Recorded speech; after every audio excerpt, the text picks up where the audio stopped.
दोस्तों, स्वागत है आप सभी का उमाकांत क्लासेज यूट्यूब चैनल पर। दोस्तों, मैं उमाकांत शर्मा एक बार फिर आपके सामने हाजिर हूँ त्रिकोणमिति की एक नई क्लास के साथ में। तो दोस्तों, त्रिकोणमिति में हम ऑलमोस्ट सारे कंसेप्ट कर चुके हैं। मैक्सिमा मिनिमा कल अपना लास्ट टॉपिक किया था हमने, और आज हम कुछ मैक्सिमा मिनिमा के क्वेश्चंस करेंगे और उसके साथ में ही ट्रायंगल्स की कुछ प्रॉपर्टी करेंगे, ठीक है। और उसके बाद में सिर्फ और सिर्फ इन्वर्स ट्रिग्नोमेट्रिक फंक्शन बचेंगे। उसके बाद में अपना ये टॉपिक कंप्लीट हो जाएगा, ठीक है। फिर कुछ क्वेश्चन आंसर भी करेंगे। काफ़ी लेंदी टॉपिक था, काफ़ी दिन हो चुके हैं। मैं समझ सकता हूँ कि आप इतने दिन से रेगुलर एक ही टॉपिक पढ़ते हो तो फिर थोड़ी सी बोरियत होने लग जाती है। लेकिन लेंदी होने का मतलब ये नहीं है कि हम उसको ऐसे ही छोड़ दें। भाई ऑब्वियसली अगर लेंदी टॉपिक है, कोई ना कोई रीज़न तो होगा। रीज़न क्या है इसका कि एक तो यहाँ से क्वेश्चन भी ज़्यादा बनते हैं। दूसरा रीज़न इसका ये भी है कि ये टॉपिक ऐसा है जो सभी दूसरे टॉपिक में काम आता है। सभी टॉपिक में ट्रिग्नोमेट्री सभी टॉपिक में काम आती है, तो इसलिए इसको थोड़े से अच्छे से पढ़ना ज़रूरी होता है, ठीक है। तो अब देखो, मैं कुछ क्वेश्चंस ले लेता हूँ और उन क्वेश्चंस को आज हम सॉल्व करेंगे। उसके बाद हम ट्रायंगल की कुछ प्रॉपर्टी पढ़ेंगे और ट्रिग्नोमेट्रिक इक्वेशंस भी आज देखेंगे, ठीक है। देखो, मैंने एक क्वेश्चन लिया। क्वेश्चन ये है, find minimum and maximum value of maximum value of 3 sin square theta plus 4 cos square theta। अब देखो, इसको कैसे सॉल्व करेंगे। अभी तक आपने पढ़ा था कि सर साइन थीटा है वो -1 से 1 के बीच में लाई करता है, तो उसकी हम वैल्यू निकाल सकते थे। कॉस थीटा है वो -1 से 1 के बीच में लाई करता है, तो उसकी वैल्यू हम निकाल सकते थे। लेकिन सर यहाँ तो साइन और कॉस दोनों आ गए और वो भी प्लस और माइनस, प्लस के साथ में आ गए, माइनस के साथ में भी आ सकते हैं। तो इनको कैसे निकालेंगे?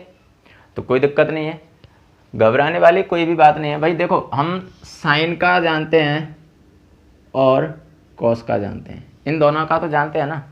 और दूसरी बात, हम साइन को कॉस में कन्वर्ट करना या कॉस को साइन में कन्वर्ट करना बहुत अच्छे से जानते हैं। कोई ऐसा है जो नहीं जानता हो? भाई अपने पास एक आइडेंटिटी होती है, sine square theta plus cos square theta equals to 1। ये आइडेंटिटी होती है। तो यहाँ से मान लो मुझे साइन को कन्वर्ट करना है किस में? कॉस में। अगर मुझे साइन को कॉस में कन्वर्ट करना है तो यहाँ से कॉस स्क्वायर थीटा क्या आ जाएगा? 1 माइनस साइन स्क्वायर थीटा, ठीक है, 1 माइनस साइन स्क्वायर थीटा। अब देखो, मैं क्या कर सकता हूँ कि ये जो मेरा क्वेश्चन था 3 sign square theta plus 4 cos square theta, इस क्वेश्चन को जैसे मैंने यहाँ से कॉस की वैल्यू निकाली, कॉस की वैल्यू निकाल के मान लो मैं यहाँ पर रख देता हूँ, तो पूरा का पूरा इक्वेशन साइन में कन्वर्ट हो जाएगा। तो देखो, ये हो जाएगा 3 sign square theta plus 4 into cos square की वैल्यू रखेंगे तो ये हो जाएगा 1 माइनस साइन स्क्वायर थीटा। तो अब देखो अपने पास क्या बचा? 3 साइन स्क्वायर थीटा प्लस 4 को अंदर मल्टीप्लाई करवाया तो 4 minus 4 sign square theta, 4 sign square theta. और अब यहाँ से ये क्या बन जाएगा? देखो, -4 साइन स्क्वायर थीटा और ये प्लस 3 साइन स्क्वायर थीटा, और ये क्या है? +4, तो ये बन जाएगा 4 माइनस साइन स्क्वायर थीटा, ये बन जाएगा ना। अब देखो, अब हम क्या करेंगे? देखो,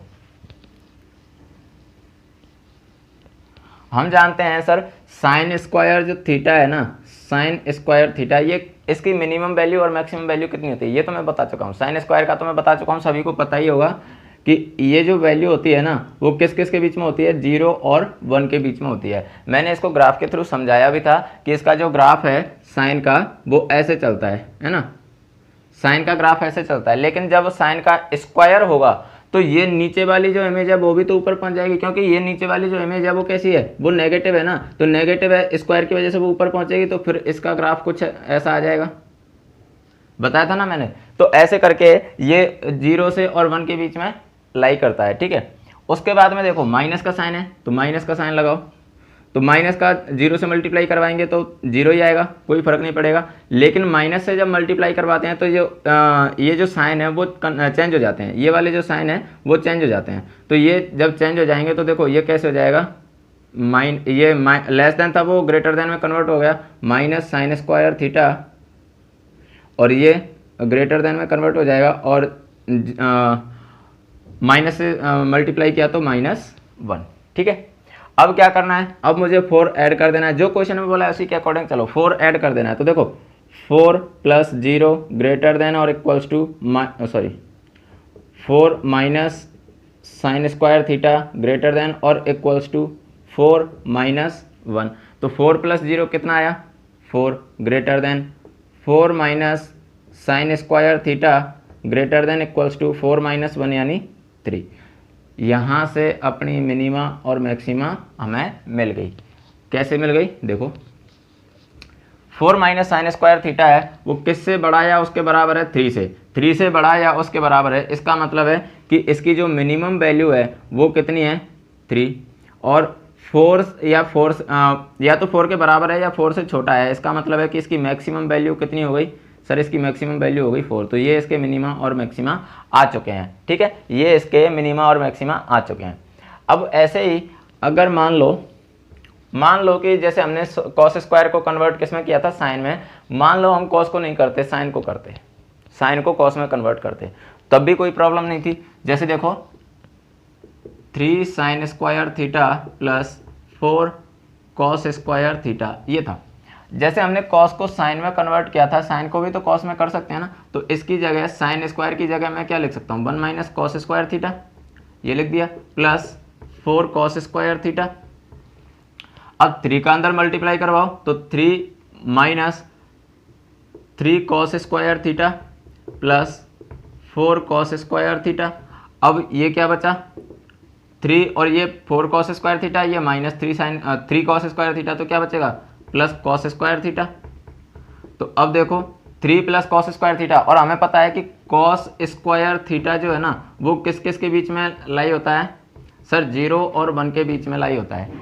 3 ऐड हो रहा है तो 3 ऐड कर दो, तो 3 + 0 less than equals to cos square theta, sorry 3 add करना है ना, तो 3 plus cos square theta less than equals to 3 + 1।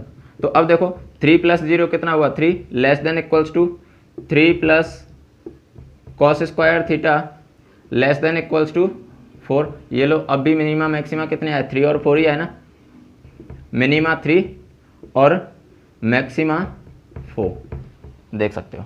तो कैसे भी कर सकते हैं, चाहो तो इस मेथड से करो, चाहो इस मेथड से करो, बात एक ही है। दूसरी बात, सर इतना लंबा करेंगे क्या हम एग्जाम में, नहीं, इतना लंबा करने की ज़रूरत नहीं है। वही एग्जाम में कैलकुलेशन के स्टेप हैं वो हमें इतने ये पूरा लिखना नहीं होता है। मैंने क्यों लिखे हैं, ताकि आपकी समझ में अच्छे से आ पाएँ।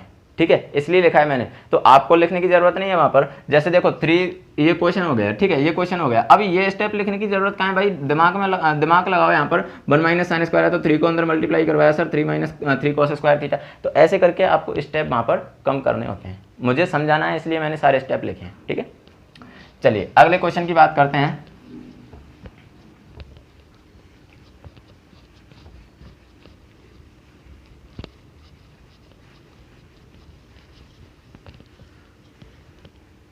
अगला क्वेश्चन भी कुछ ऐसा ही है, इसके जैसा ही।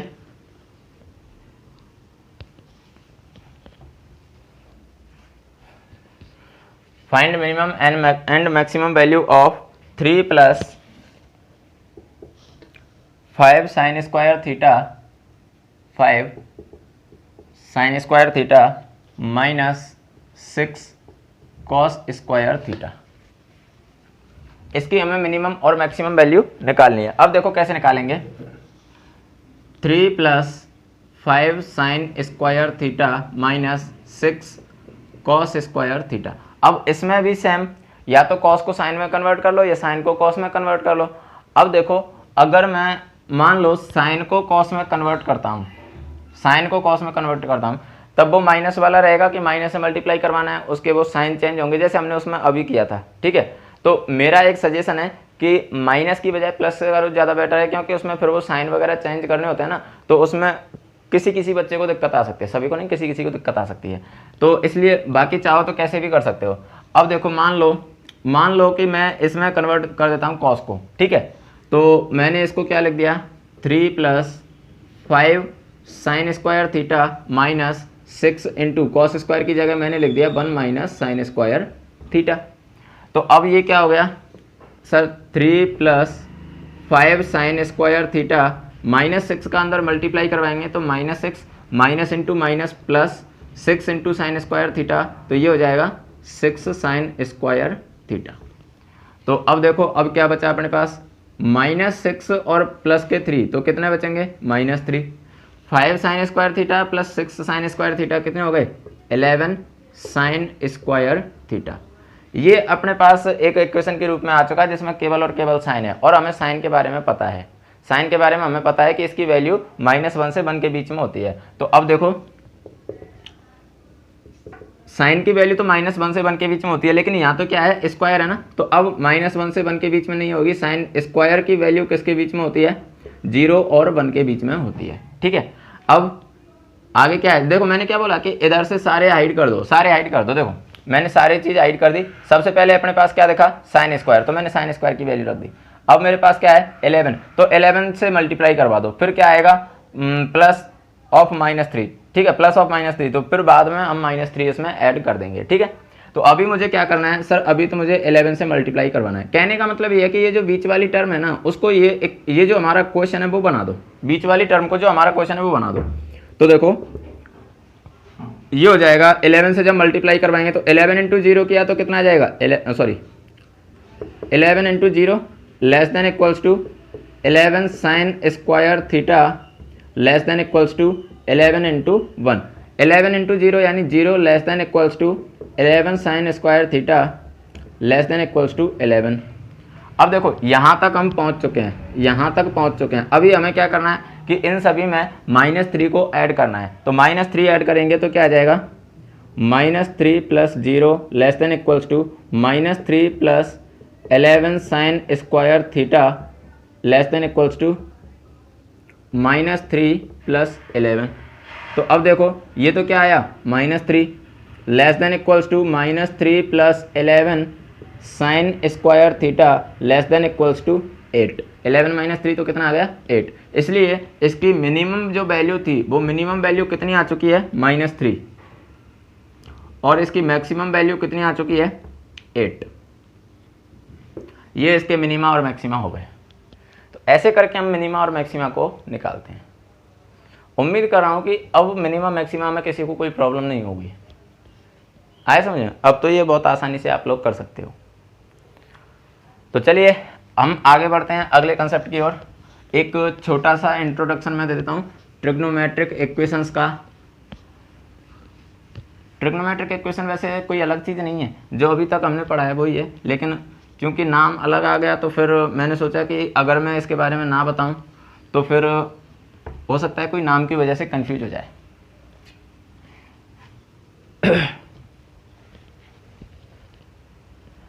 अब देखो मैं बात कर रहा हूं अभी त्रिकोणमितीय समीकरण, यानी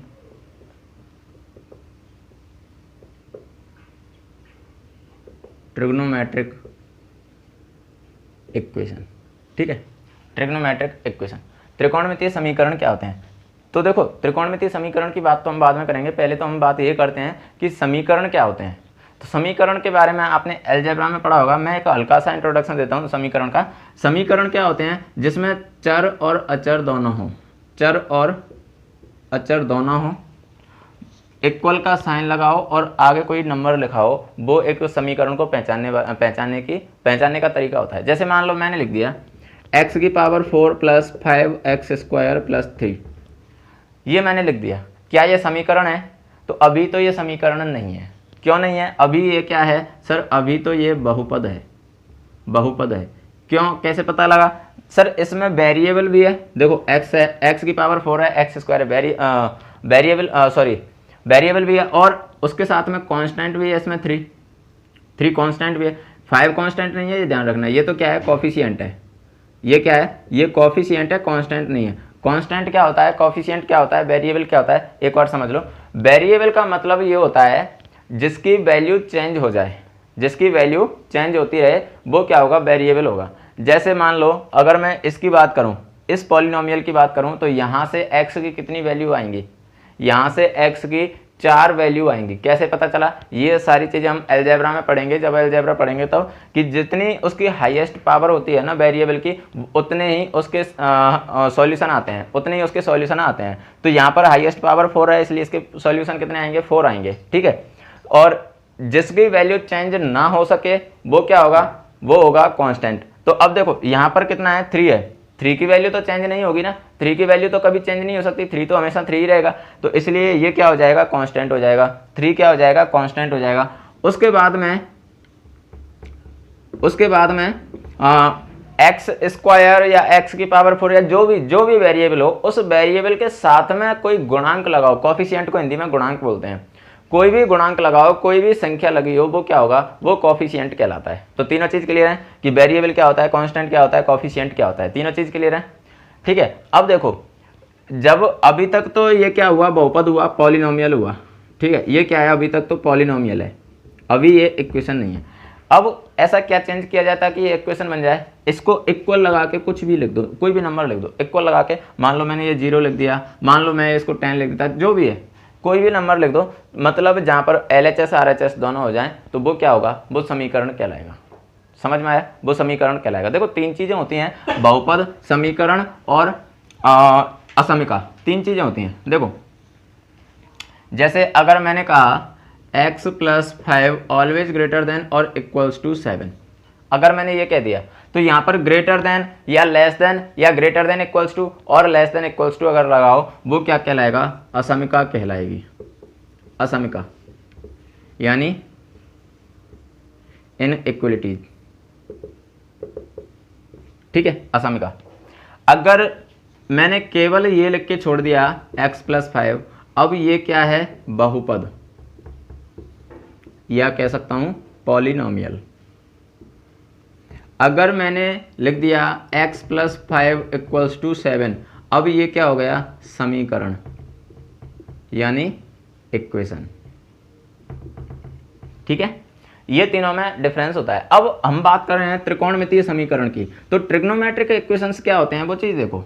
ट्रिग्नोमेट्रिक इक्वेशंस का मतलब होता है भाई, इक्वेशन में मतलब वेरिएबल की वैल्यू निकालते हैं। अब मान लो मैंने लिख दिया sin θ = 1/√2, ये मैंने लिख दिया, फॉर एग्जाम्पल ये मैंने लिख दिया। तो अब मैं कहूँ कि यहाँ से थीटा की वैल्यू क्या होगी, या थीटा की वैल्यू कितनी होंगी, कितनी होंगी का मतलब मैं ये नहीं कह रहा कि इसमें थीटा 90 का होगा या 120 का होगा या 60 का होगा, या उसमें मेरा इंटरेस्ट नहीं है। मेरा इंटरेस्ट क्या है, मेरा इंटरेस्ट ये है कि इसमें थीटा की वैल्यू कितनी आएगी, क्या यहाँ से थीटा की वैल्यू 1 आएगी, क्या यहाँ से 2 आएगी, 3 आएगी, 5 आएंगी, 15 आएंगी, 1000 आएंगी, 10,000 आएंगी, कितनी आएंगी, उसमें इंटरेस्ट है मेरा। अब देखो, जब मैंने ये कहा कि sin θ = 1/√2 दिया हुआ है, तो आप कहोगे कि सर हमने साइन की टेबल में ऐसे पढ़ी थी कि 0, 1, 2, 3, 4 सभी के अपॉन में 4 लगाया और सभी का अंडर रूट लिया और उससे हमने वैल्यू निकाल ली थी। तो सर 0 की वैल्यू तो 0 आई थी, 30 की वैल्यू 1/2 आई थी और 40 की वैल्यू 1/√2 आई थी। अरे सर सॉरी 45, अरे सर ये तो 1/√2 है और ये वैल्यू तो 45 की है, तो कहने का मतलब यहाँ से थीटा की वैल्यू क्या आ जाएगी, 45 आ जाएगी। सभी का यही जवाब होगा ना कि थीटा की वैल्यू यहाँ से 45 आ जाएगी। लेकिन मैं कहता हूँ कि ज़रूरी नहीं है कि थीटा की वैल्यू यहाँ से 45 ही आएगी। क्यों ज़रूरी नहीं है, क्योंकि साइन का जो ग्राफ है ना, साइन जो फंक्शन है वो एक पीरियडिक फंक्शन है। पीरियडिक फंक्शन का मतलब है कि एक निश्चित पीरियडिक टाइम के बाद में वो अपनी फ्रीक्वेंसी को रिपीट करता है, वो वापस दोहराता है। ठीक है, देखो जैसे साइन ने ये अपना एक साइकिल पूरा किया, ठीक है, ये तो हो गया 0, फिर ये π/2, फिर ये पाई, ये 3π/2 और ये 2π। 2π के बाद में मतलब 2π तक ये साइन अपना एक चक्कर पूरा कर लेता है, उसके बाद में फिर वापस उसी राउंड में घूमने लग जाता है। देखो अब वापस उसी राउंड में घूमने लग गया, फिर वापस आगे ऐसे ही चलता रहेगा। तो अब ये ऐसे चल रहा है, तो अब यहाँ से अब देखो ये sin θ = 1/√2 है। अब 1/√2 ये एक थीटा की वैल्यू क्या आई यहाँ से सर 45 आई थी ना, तो ये सॉरी π/2 था यहाँ पर, ये π/2 यहाँ पर है, ठीक है, ये π/2 यहाँ पर है, तो 45 यानी π/4 यहाँ कहीं होगा, यहाँ कहीं होगा। अब मान लो मैं कहता हूँ x बराबर 2, इसका मुझे ग्राफ चाहिए। मान लो x बराबर 2 का ग्राफ कैसे बनेगा सर, x बराबर 2 का ग्राफ जैसे मान लो x बराबर यहाँ 1 है और यहाँ 2 है, तो x बराबर 2 का ग्राफ यही तो बनेगा, यही तो बनेगा x बराबर 2 का ग्राफ। तो ऐसे ही अगर मैं साइन थीटा बराबर 1/√2 का ग्राफ बनाऊं, तो यहाँ से 1/√2 के डिस्टेंस की एक रेखा खींचो और वो रेखा जितने पॉइंटों पर इसको क्रॉस करेगी ना उतने ही इसके सॉल्यूशन होंगे, जितने पॉइंटों पर क्रॉस करेगी उतने ही इसके सॉल्यूशन होंगे। अब देखो ये नेगेटिव डायरेक्शन में भी चलता है ना ग्राफ, नेगेटिव डायरेक्शन में भी चलता है,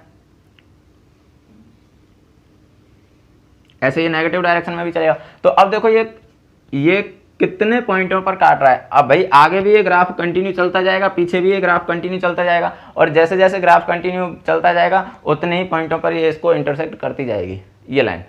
तो कहने का मतलब है यहाँ से थीटा की कितनी वैल्यू निकल सकती हैं, अनंत वैल्यू निकल सकती हैं। अनंत वैल्यू कैसे निकल सकती हैं, जैसे जैसे ग्राफ अनंत की ओर जाएगा वैसे वैसे ये हर पॉइंट पर मतलब ऐसे ये पॉइंटों पर ये क्रॉस करता जाएगा, ठीक है, और जितने पॉइंटों पर ये क्रॉस करेगा उतने ही तो उसके सॉल्यूशन होंगे। तो कहने का मतलब है कि यहाँ से जरूरी नहीं है कि थीटा की वैल्यू 1/√2 थीटा की वैल्यू 45 ही आए, ये जरूरी नहीं है। 1/√2 पर थीटा की वैल्यू 45 आए, बिल्कुल जरूरी नहीं है। ये ऐसा भी तो हो सकता है कि जैसे मान लो ये π/2 है और ये है पाई, ठीक है, तो यहाँ पर कितना है ये 135, तो ये भी तो इसकी वैल्यू होगी। ऐसे ही आगे चलेंगे, ये भी तो इसका एक सॉल्यूशन होगा, ये भी तो सॉल्यूशन होगा, इधर पीछे आएंगे ये भी तो सॉल्यूशन होगा, ये भी सॉल्यूशन होगा, जहाँ जहाँ ग्राफ क्रॉस करेगा वो भी उसका सॉल्यूशन होगा, ठीक है। तो ऐसे करके थीटा के अनंत मान आ सकते हैं, ठीक है। तो अब देखो जब हम त्रिकोणमितीय समीकरणों का हल करते हैं तो उन हलों के दो तरह के सॉल्यूशन आते हैं। कौन कौन से, एक तो आता है सर व्यापक सॉल्यूशन, ठीक है, एक तो कौन सा आता है व्यापक सॉल्यूशन यानी व्यापक हल, और दूसरा आता है मेन सॉल्यूशन या मुख्य हल, ठीक है। दो सॉल्यूशन आते हैं, कौन से, एक तो मुख्य हल और दूसरा व्यापक हल।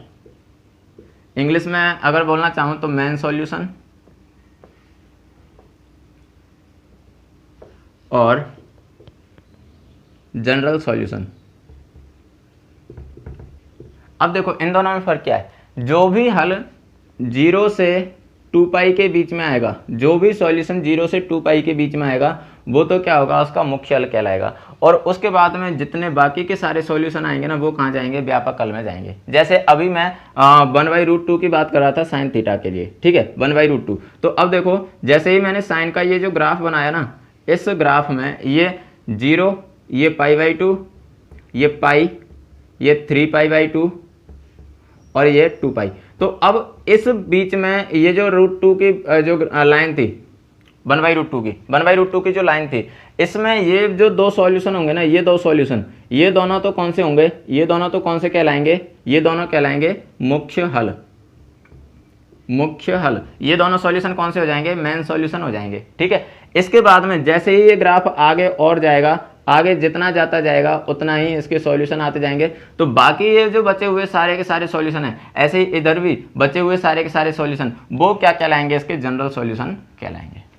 दोनों चीज क्लियर है, दोनों चीज क्लियर है ना, कि एक तो मुख्य हल क्या होता है और दूसरा व्यापक हल क्या होता है, ठीक है। तो ये थे दोस्तों त्रिकोणमितीय समीकरण, ठीक है, और इनको जनरल वे में लिख सकते हैं, बाकी इनका ज़्यादा कुछ खास यूज नहीं है। क्वेश्चन करते समय जहाँ पर इसका यूज होगा वहाँ पर और मैं इसके बारे में बता दूंगा, ठीक है।